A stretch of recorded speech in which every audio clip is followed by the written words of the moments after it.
Dear students, आज का हमारा विषय है संरचनात्मक कार्यात्मक दृष्टिकोण यानी स्ट्रक्चरल फंक्शनल अप्रोच। हमने डिस्कस करना है इसकी भूमिका, इसका अर्थ, इसकी विशेषताएं, इसकी परिभाषा और उसके बाद इसकी आलोचना। तो हम भूमिका को देखेंगे तो इसमें है तुलनात्मक राजनीति में व्यवस्था विश्लेषण की तरह ही संरचनात्मक कार्यात्मक का अपना विशिष्ट योगदान है। आमंड ने राजनीतिक व्यवस्थाओं को संरचनाओं एवं प्रकार्यों के रूप में समझने के प्रयत्न का विचार प्रस्तुत किया है।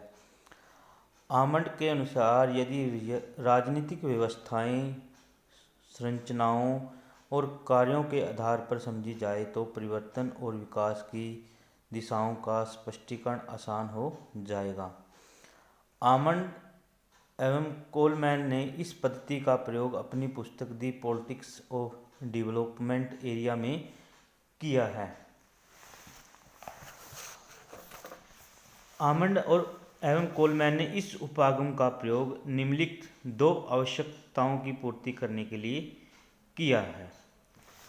प्रथम, राजनीतिक विज्ञान में एक ऐसे सार्वभौमिक सिद्धांत का विकास करने की आवश्यकता थी जिसके आधार पर प्रत्येक प्रकार की राजनीतिक व्यवस्था का विश्लेषण करना संभव हो सके।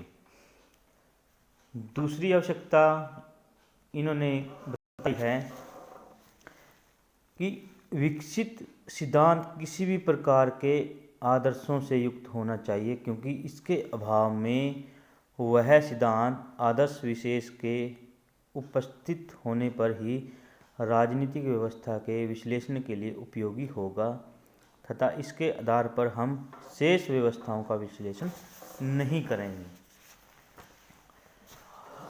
आमंड ने इस पद्धति के द्वारा राजनीतिक व्यवस्थाओं की दो प्रमुख समस्याओं का अध्ययन करने का प्रयत्न किया है। ये सारा का सारा हमें इंट्रोडक्शन में ही मेंशन करनी है चीज़ें। आमंड ने इस पद्धति द्वारा राजनीतिक व्यवस्था की दो प्रमुख समस्याओं का अध्ययन करने का प्रयत्न किया है। समस्याएं कौन कौन सी जिनका उन्होंने अध्ययन करने का प्रयास किया है? प्रथम है, पहले पश्चिम के विकसित देशों की राजनीतिक व्यवस्थाओं के तथ्यों और तत्वों का अध्ययन किया। यानी पहले पश्चिम के जो विकसित देशों की राजनीतिक व्यवस्थाओं और उसके तथ्यों और तत्वों का अध्ययन किया गया। दूसरी, व्यवस्थाओं के विश्लेषण की बजाय उनके कार्यों के विश्लेषण पर अधिक महत्व दिया गया। यदि राजनीतिक व्यवस्था में संरचनाएं संतुलन की दृष्टि से अपना कार्य करती हैं तो वह व्यवस्था जीवित रहेगी। इसका क्या अर्थ है?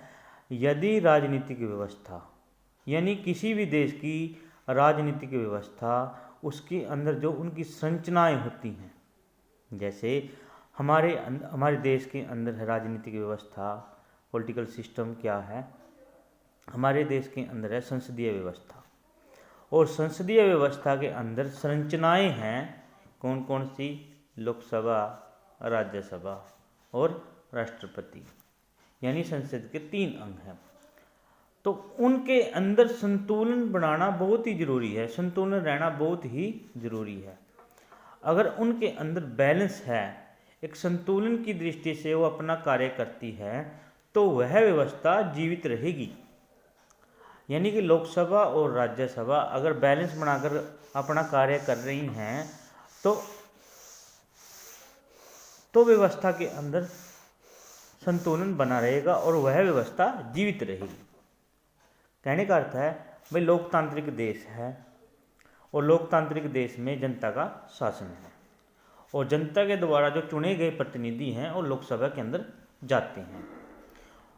उसके बाद अगर लोकसभा के अंदर नागरिकों के हितों को ध्यान में रखकर कानून का निर्माण न किया जाए तो फिर व्यवस्था के अंदर इनबैलेंस हो जाएगा, बैलेंस नहीं रहेगा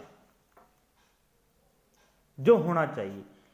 इसलिए कह रहे हैं भाई, अगर किसी राजनीतिक व्यवस्थाओं की संरचनाओं में संतुलन है तो वह व्यवस्था जीवित रहेगी।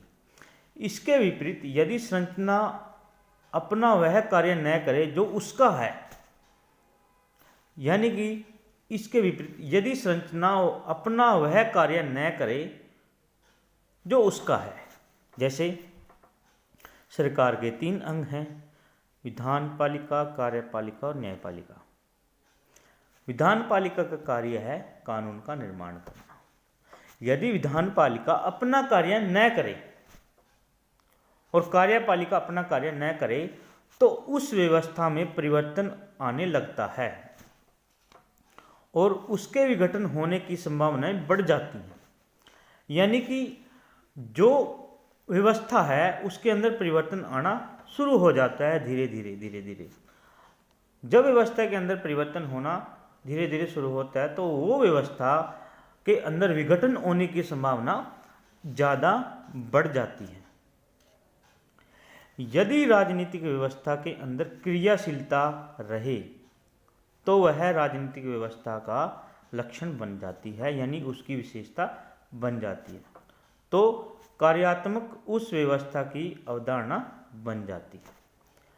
ये थे आलमंड के विचार, ये जो उन्होंने 2 समस्याएं अपने संरचनात्मक कार्यात्मक विश्लेषण पर बताई गई हैं। तो उसके बाद हम जानेंगे इसका अर्थ क्या है। संरचनात्मक स्ट्रक्चरल फंक्शन अप्रोच का क्या अर्थ है। इसका अर्थ जानने के लिए हमें पहले संरचना को समझना पड़ेगा, उसके बाद इसके जो फंक्शंस हैं उसको समझना पड़ेगा, उसके बाद ही इसका हम प्रॉपर तरीके से हर अर्थ है वो जान सकेंगे। तो इसका जो अर्थ और इसकी जो डेफिनेशन है, जो परिभाषा है, वो हम कल की वीडियो में इसको करेंगे। धन्यवाद।